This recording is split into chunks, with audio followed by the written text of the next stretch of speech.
Hey everybody, James Stone here, volunteer president of NorCal Guides and Sportsmen's Association, coming to you live today to talk about salmon season setting process, the 2025 season, and our Striped Bass Derby, which is coming up April 12th and 13th in Colusa, California. Big announcements to everybody out there. If you are new to the channel or the page, please make sure you go out and check out our YouTube channel. Go to NorCal Guides and Sportsmen's Association and check out all of our videos there, as well as our documentaries that we've made over the years. You can get all of that on YouTube. Smash the subscribe button there, and please share our YouTube channel with all your friends and followers.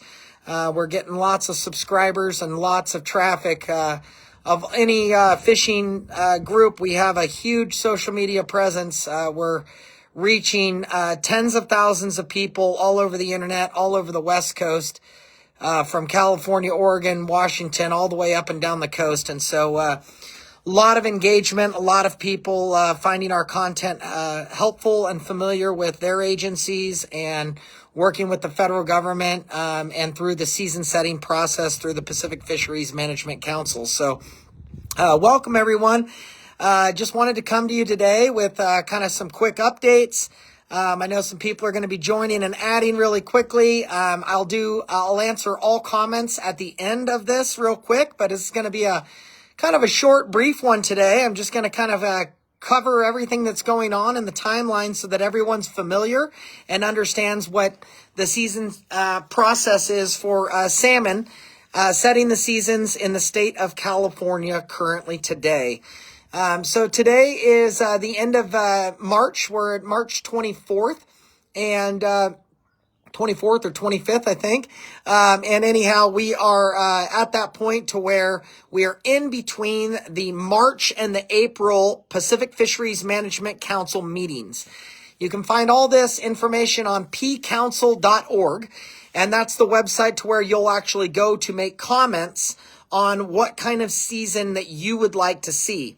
Now remember, every year in March at the Pacific Fisheries Council meeting, we form three alternatives in every state, Washington, Oregon, and in California, and it also affects Idaho. But we actually set three alternatives.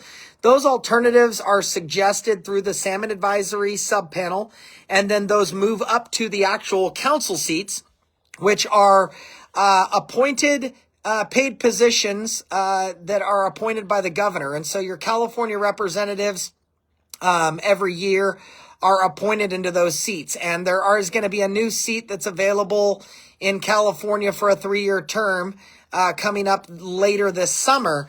One of the current council members is termed out. So he's been there for a long time. I think it's 9 years, and then was on the Salmon Advisory subpanel for 6 years prior. So been there for 15 years, and he's termed out. So there will be a new opening on the council seat for any of you that want to put your hat in the arena. So kind of covering in between the March. So in that March meeting, you have the three alternatives where the council members vote, and they vote on alternative 1, 2, and 3. And then the job is then to collect public comment between that meeting and the April meeting every year. It's the same. And then at the April meeting, they form a mixed blend of the alternative 1, 2, and 3, or they could use one of the alternatives to actually kind of work. And then they start inputting it into the model and see time, area, place for the commercial fleet and the recreational charter boat fleet of time that they can spend on the water and availability according to impacts and contact rates and harvest rates according to the model. Unlike a typical season setting planning 2022 and prior, the process was a lot easier because there was normally more abundance available, and there was more dates available. But the last year, they closed the season with an abundance of 213,000, with a spawning escapement recommended of 180,000 by the federal government. And now the federal government has came with an abundance of 165,000 this year in 2025 and said, go ahead and model all the way down to 122,000. So that would only be 122,000 fish being sent home. in the model, plus the river run, which is normally up to 14% more for the river run size on a typical model run, and as low as 6,548 fish being sent home for an inland fishery. So there are still some more conversations to be had, and I will be coming up with, an up-to-date live video here in about 2 weeks. But I just wanted to let you all know that now is your time to do written comments on the Pacific Fisheries Management Council's website. So you go to pcouncil.org, scroll down to the top where it says meeting details, and then you can hit the e-portal for public comments. It's really simple. It's right on that homepage. You click it, and then you scroll down to salmon, which is the D agenda for D for David. And you have the D agenda, D1, 2, 3, 4. You can comment in each of those, or you can just choose which one that you want to put your comment under. The D1 and 2 are typically the first round. And then once you get into D3, 4, 5, and 6, those are typically every day. Moving on. The council meeting is from April 9th through the 15th. So I assume that on the 9th, you're not going to have much. You might have the D1 or D2 according to the agenda. But by the 10th, 11th, 12th, that's when people are going to need to start signing up for oral comment. And you'll do that when we get closer after 2 weeks from now. And then you can sign up for oral comment once the written comments are closed down. So from now until then, which is about April 5th, I believe, or April 6th, you can do all the written comments you want. You can upload a letter on behalf of your organization or on behalf of a group of people. You can upload a letter as an individual, or you can just go into the portal now and comment what you want. So what I'm hearing, just so you all know, is that the commercial fleet, it looks like they're going to be giving you 10 fish per commercial permit for the season, for the normal season. And then there's a credit card fishery, which is being recommended in September, October, which will count against the totals next year, the following year. And so that is the typical fall fisheries, which you hear we call credit card fisheries, which Salmon Fall Run's birthday is on September 1st, the dove opener. And so any salmon, king salmon, fall run Chinook that are caught off the California coast between the timeline of March, April to August 31st are counted against this season of the 2025 season. But if there's any salmon that are caught after September and in October, those are considered impacts for next season. Now, one thing to notice that a lot of people don't understand is historically, we had a lot of spawners already moving into the system in that July, August, and September moons, historically, into the Sacramento and Feather Rivers, and even starting on the American. However, we have seen a dynamic shift of the run timing later and later and later on each of those three rivers. And so what that's doing now is that's shifting that run timing later and later and later. And so there are more impacts of spawning fish that are actually trying to come into the river in that September timeline than there ever has been in historical past. And so it's going to be important that, people that are recommending, to go out and harvest fish in those credit card fisheries, that we do understand, even though those numbers count against us the following year, we actually might be impacting some spawning fish. And I need to say that because a lot of people don't understand how that works, just so that we're clear on the way that operates and works. Even if they do catch 2025 spawners in September or October, those fish will count against us in the 2026 fishery. So that's the way that operates in the credit card fishery. So if you are supporting opening a season in the standard season for recreation, as I mentioned, commercial, it's 10 fish. And then I think it's going to be like 10 or 15 fish in the September, October fall fishery for commercial. So that's what you'd be looking at for your entire season. For recreational fishing, if you're advocating to open up for recreation fishing, there are 3 4-day openers in June, July, and August. And then there's also a 4-day opener in September, or it might be a little bit longer, up to a week. Then there'll be 3-week breaks in between each of those openers so that they can count the fish to see if they went over the quota. So the quota right now in Alternative 1 is 6,500 fall Chinook, and the quota in Alt 2 is 7,000 Chinook.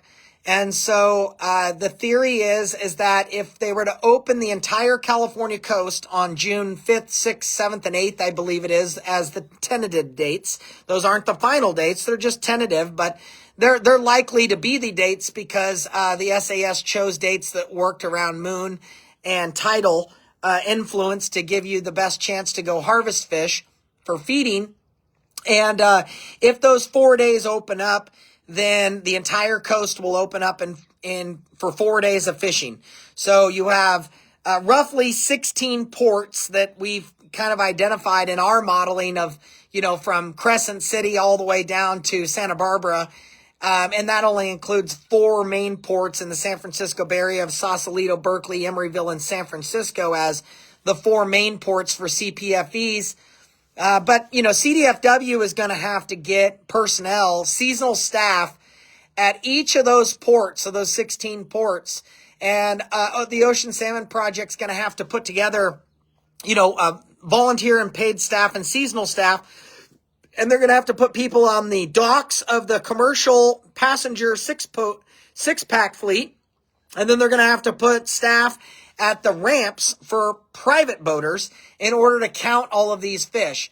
And I think that last year, that's what they said. It's impossible for them to do this.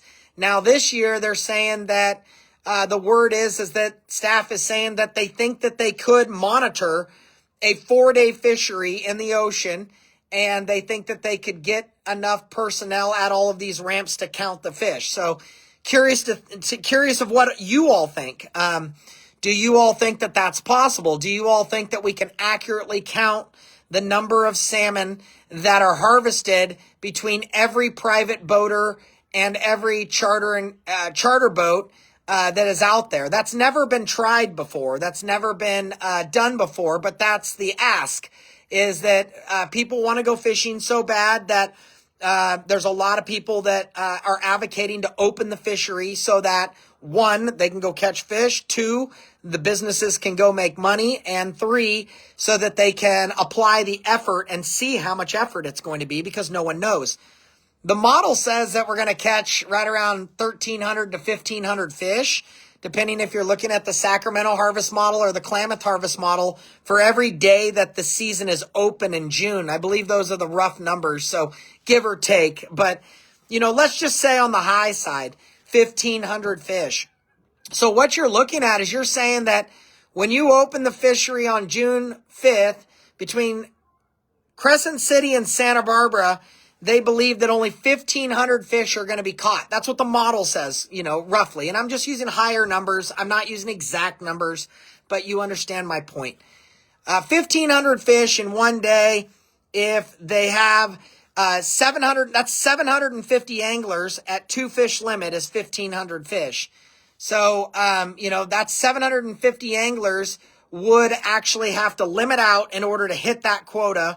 To hit the model number, right? And then once that hits 6,000, 6,500, or 7,000, wherever they set that actual harvest quota number, and they might add in a few extra fish into that because of McCollum fish. So they might actually get up to 10,000, 12,000 total fish, could be actually harvested within that 4-day period because of the proportional amount of catch between Sac Fall and McCollum. The hard part to understand here is that, if we open that fishery and they say, okay, in the model, it says 7,000, let's say, if we use alternative 2, it's 7,000 for the recreational charter boat fleet, and you only are allowed 7,000 fish, but then they say, oh, we're allowed to catch 10,000 or 12,000 because of the proportional amount of McCollum fish that are out there that don't count. The problem with that is that you don't have any identifying marks or any ways to identify those fish out in the ocean in that 4-week period. The only thing that you can really do is take code wire tags that are in their head, and that's only on a 25% marking rate. So you would actually have to go through all those code wire tags within 3 weeks. And as many of you are aware, we are still waiting on the 2021 report for the Ocean Salmon Project to release the 2021 report, which is supposed to come out sometime this year. But we're always a couple of years behind because we're waiting on a 3-year data cycle. But we should hopefully see the 2021 report real soon and the 2022 report. But real-time monitoring is not the strong suit of what we are capable of doing. And it's why, eventually parental-based tagging is something with GSI sampling in the ocean could be something in the future that could be real-time, right? You could run samples really fast in the future. But today in 2025, we don't have that capability. And so it's going to be interesting to see what the state decides on the monitoring of if they're going to allow a fishery. Last year, they said they could not do it. They couldn't monitor it. Law enforcement didn't have enough wardens to go check every port, check every ramp, and to be there for the full 4 days. This year, we're hearing some rumors that some staff are telling people that they believe that they can monitor it and they can do it. So that means that there could be a season. If CDFW feels that they can monitor it and enforce it, then that's the biggest hurdle, I believe, in opening the fishery. Now, getting back to the quota numbers, the model said, roughly 1,500 fish. So you think 4 days, that's, 6,000 fish, right? According to the model says you only catch 6,000 fish. But the way the model reads that is that reads it as if every day was open in June, then you would catch that many fish. So if you're open every day for statewide in June, then you're going to catch roughly in sack fish 30 days times 1,500 fish. So that gives you 45,000 sack fall Chinook. But what we all know is that when we're really looking at that model, if we truncate the dates down, which is what's happened to the commercial fleet for the past 5, 6, 7 years, what's happened is when you shorten those days, sorry everybody, had a little glitch right there. That happens with internet service. I apologize if it happens again. We'll either do it or restart the video. But what happens is that when you truncate those dates down and you get all the way down to these short openers, what happened with the commercial fleet is that, one, you're now making everyone go. So you're putting people at safety risk and jeopardy, right? If you've only got 4 days and the wind comes in on June 5th and 6th and it's blowing 30 knots, there's still going to be people that are going to go try to go. And that's a safety concern. And so that's been shared for many, many years. But when you truncate down into short openers, what happened to the commercial fleet since like 2019 is that now you're shortening all the dates on the commercial side, so everyone goes, right? Because you have to go to make your business run. So every single person goes fishing. Well, what happened is that looking back now in the model, if you start looking at all of those numbers that came out, they were way off. The model cannot predict CPUE, which is the catch per unit of effort, on short truncated openers. We don't know what that is. And so there are some people in the industry that are advocating, let's open the fishery so we can find out what that is, right? If 4 days open up in June for the rec fleet, how many people will go, right? We don't even know. There's no estimate. I mean, the estimate is roughly that there's around 175 to 200,000 salmon anglers that would actually go salmon fishing in a normal full season. So those numbers are just through private polling and through discussions through, the amount of passengers that are carried on the CPFEs, as well as private boaters and everyone else that wants to go salmon fishing. So let's just say that number is cut in half, right? Like, let's say that it's cut in a quarter, right? Let's say it's only 50,000 people, right, that end up going, right? And the rest of everyone else says, I'm not going. It's only 4 days. I don't want to deal with the crowds, the lines, and all of this stuff. So what's going to end up happening is that you're going to get a huge amount of effort, right, on these 4 days that open up in the ocean statewide. So every port, every single private ramp would be open and everyone would be going because everyone wants to go get their salmon, right? Which I don't blame you. Everyone wants to go catch a fish. But what does that mean in the model? What does that mean in the amount of harvest? What does that mean in the amount of catch? Because we're only supposed to catch 7,000 on the maximum of fall run Chinook. Like I said, there could be some more bonus fish put on top because of the McCollum. But let's say it's 10,000, right? Let's say it's 10,000. Let's say it's double and it goes to 14,000, right? That would be like the maximum, but I think you're going to see like 10 to 12 is probably where they're going to, say the quota needs to be because of the McCollum River fish. Now, what happens on that, right? Well, you open up and then everybody goes out fishing, right? Well, as I said, the model's predicting only 1,500 fish are going to be caught, roughly. Okay, but that's 2 fish limit. That's only 750 passengers can limit out, and now you've hit the model allotment. But what does that mean when it comes to the actual quota and the harvest, right? Because if a quarter of all salmon anglers go fishing, 50,000 anglers go fishing, right? Between CPFEs, private boats, and everything, you start looking at the CPFEs, there's 38 of the large boats, right? And there's 200 small boats, 6-pack boats. So now you've got, just between the charters, you've got roughly a rough guess of 750 anglers that can fit on 24 passengers per vessel on 38 CPFEs. 750 passengers right there times 2 salmon apiece. There's 1,500, right? Okay, remember that number. Now you got 200 6-pack boats between the entire state that are going to fish for salmon. 6 clients. Probably average about 4 clients on those, but let's say those 200 times the 4 clients, right? If you only have a 2-day opener, a lot of 6-pack boats are going to say there's a 6-person minimum because of cost and because of only 4 days, because they've got all this cost of getting all the boats ready for 4 days of fishing. So you might have a 6-person minimum, but if there's 4 people average between the 200 boats, that's 800 passengers. So you got 750 passengers here, 800 passengers here. That right there, just between the businesses in the state of California, you're looking at 1,500 to 1,600 passengers.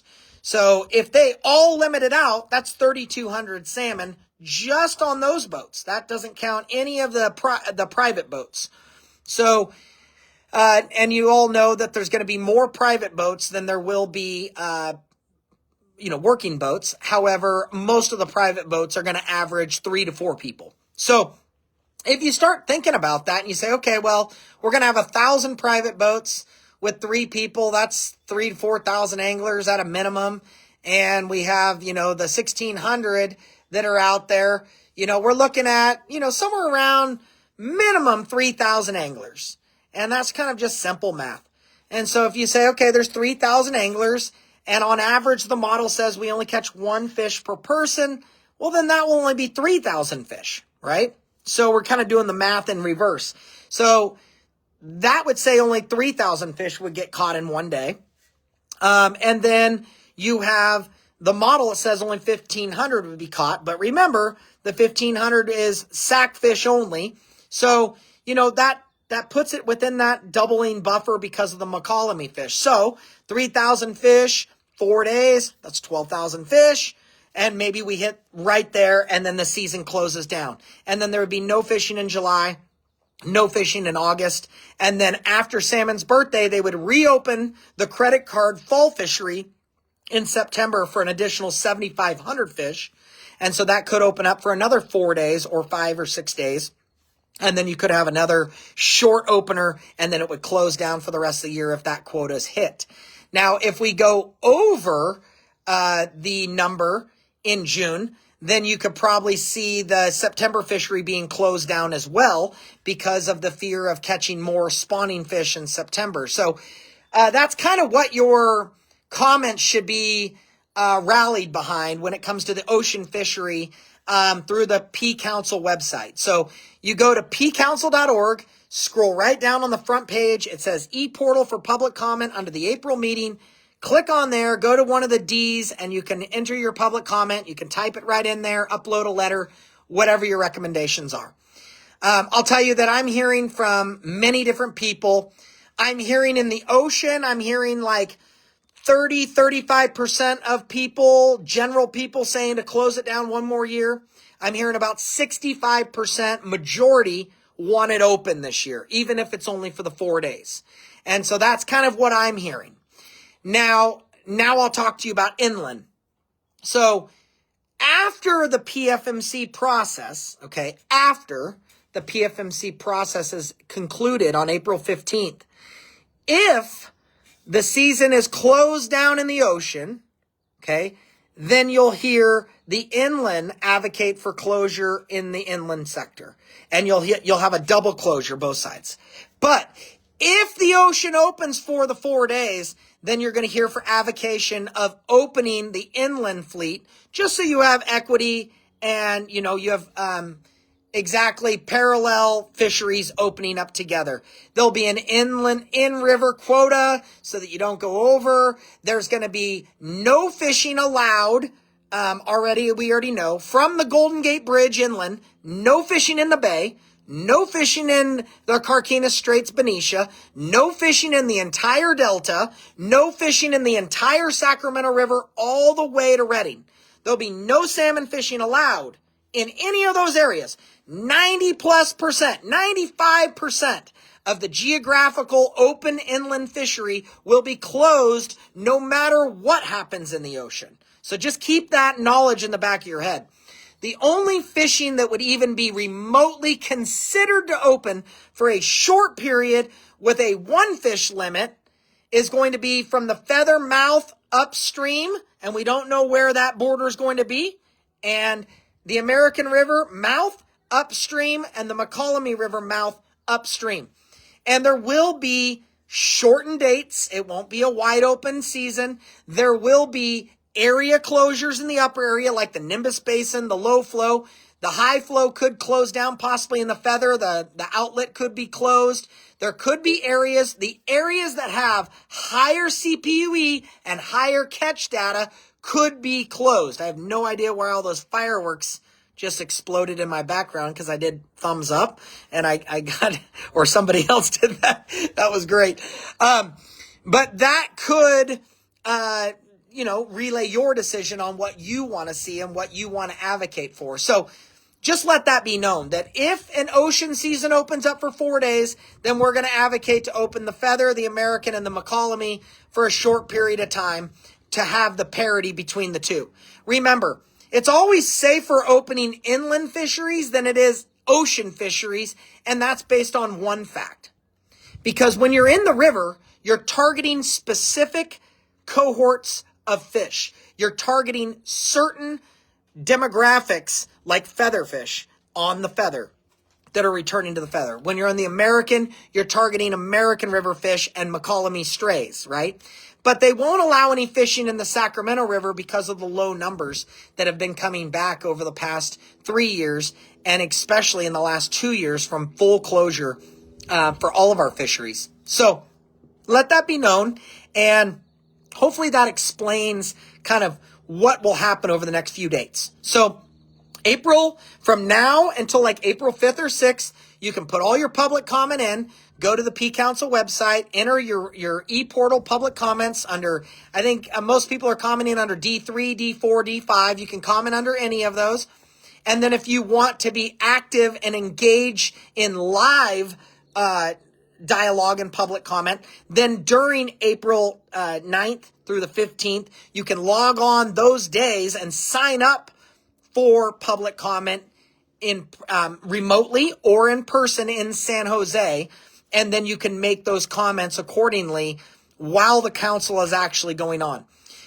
Inland, what I'm hearing, we had meetings with the guides. I'm seeing the majority of the guides, it's kind of opposite. I'm seeing 65% of the guides now are saying to close it down one more year, protect the stocks. The stocks are at the lowest levels that we've ever seen. We've never, ever in the history of California opened an ocean fishery with 165,000 as the total abundance and trying to get 122,000 back to the rivers. It's never historically happened. We've never even tried to open it. So I'm seeing the opposite of what I'm seeing in the ocean. Is I'm seeing 65% of the people saying close it. It needs to be closed one more year in order to protect it for the longevity of all of us, including our kids and our grandkids. If we go fishing, we could be hurting ourselves. Now, even the people that say close it down, there are some that are saying close it in the ocean and open it in the river. Well, that's not going to happen. We're going to make sure that we have parity between the two. Like I said, if the ocean opens, then we'll try to open some areas inland. But the big negative is that a lot of people are saying to me and others that are in leadership roles is, well, what happens if we catch too many in the ocean?